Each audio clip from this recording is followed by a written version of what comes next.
ওরে নাতি, চারদিকে সূর্যের আলো দেখে ভাবিস না সবার জীবন আলোকিত।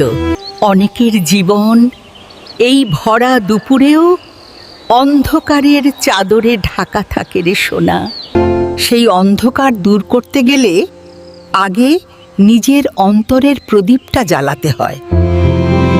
আগে আমাদের অনেক অভাব ছিল ঠিকই, কিন্তু মনে অনেক মায়া ছিল।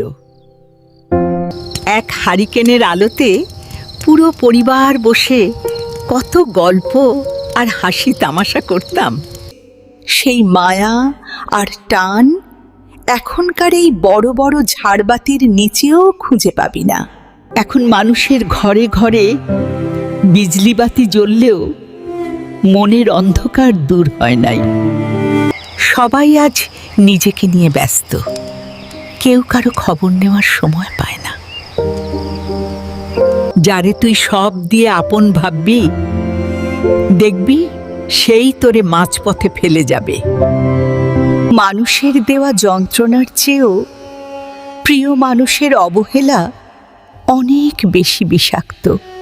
মানুষ তোরে ছাড়লে কি হবে? আমার আল্লাহর রহমতের আলো কোনো দিন নেভে না। তুই যদি তাঁর ওপর ভরসা রাখিস, তবে এই ভরা দুপুরেও তোর মনে শান্তি থাকবে। সবুর কর সোনা, আল্লাহর বিচার আর আলো ঠিকই তোর জীবনে আসবে। নানির এই কথাগুলো মনে রাখিস, জীবনে কখনো মানুষের কাছে ঠকবি না।